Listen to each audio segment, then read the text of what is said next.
Hello, my name's Denise. I thought I'd just, what it is, I've been looking on YouTube, excuse me, for a link on how to encourage people basically to stop smoking.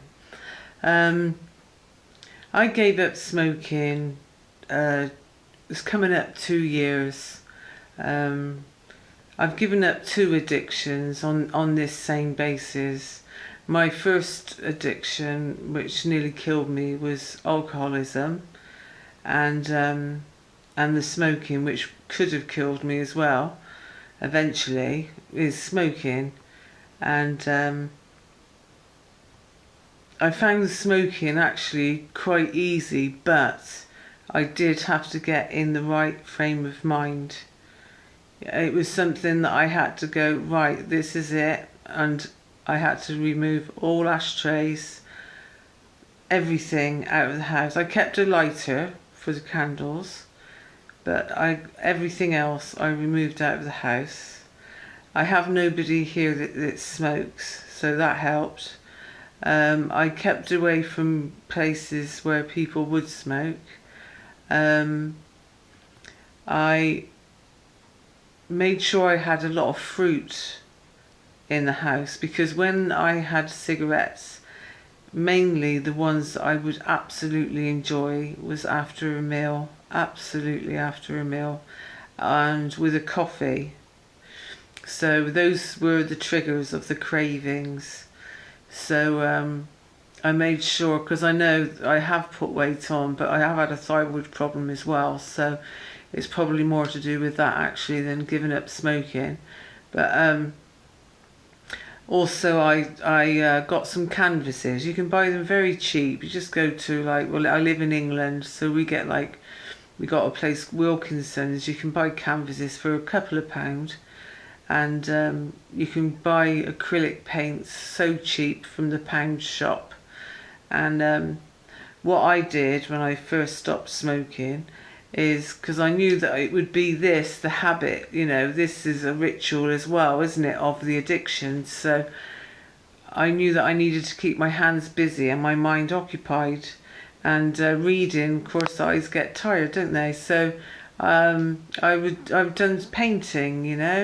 I'll show you some of them that I've done. I mean, I'm not brilliant at painting by no means, but I quite like them, and they're unique and they're mine, and I did them. So I'll just show you them so you got an idea of what I did in order to keep my mind occupied and my hands busy. So I'll just show you a few. I did that one there. I don't know if you can see it very well. I did that one. That was going to be for my sister, but I decided to keep it in the end. And that one up there, I don't know if you can see it very well. And I did that one, just finding out about paints. I think that was the first one I did. And this one. This one's an oil one. You've got to be patient with that, because it takes ages for oil paints to dry. And this was my first major one I did. And like I said, I'm not brilliant at painting, but these paintings actually kept me occupied, and I really enjoyed it, because I'm quite an arty person anyway. So it was quite nice just to, instead of like that automatic lighting up a cigarette. And I did smoke pot as well, so this is why I gave up smoking tobacco originally. So if I didn't smoke tobacco, I wouldn't smoke pot, And I'd only given up the drink 3 months previous. And I'm not, I hate the word religious, because instantly people think of church. But I do believe in God, and my God is Jehovah. I'm a Jehovah's Witness. And every time I got a craving, I just prayed earnestly to him and asked him to remove that craving, as I did with alcoholism. And, if it ever comes, that insanity comes to the fore, I ask him to remove it. And he does, and he has. And hence me, like, being sober and, 2 years and nearly off the cigarettes for 2 years, you know. And what I did, because I saved a bit of money off from the tobacco, I bought myself a bike. So then I was pedaling around on my bike, and you know, I instantly felt better, the adrenaline pumping, which made me feel good. And I found it really easy to stop smoking. So this time of year is a good time of year to stop, because, well, in England anyway, because like summer's around the corner, so you can be out and about, not sitting indoors with people. If you share in a house and people with smokers, that can be very difficult. But in this country now, there's a lot of places where they don't have smoking. It's against the law to smoke in restaurants and pubs and that. So that really helps the smoker. I did try patches and that in the past, but that was a joke, because I needed willpower. Because, you know, once the patches are off, that's all you've got. So you've got to use it eventually. So you may as well just do it straight.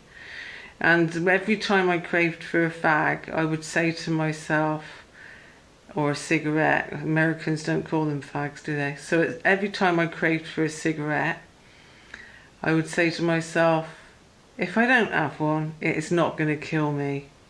But if I do, it could lead to killing me. Because if I have one, then I'll have another one, and so on. So that's what made me stand firm and not have a cigarette. So I'm just doing this link because I couldn't find any on YouTube, you know, just about the basics on what to do to prevent cravings without them trying to make money from you, the smoker, on buying patches or those things that you puff on.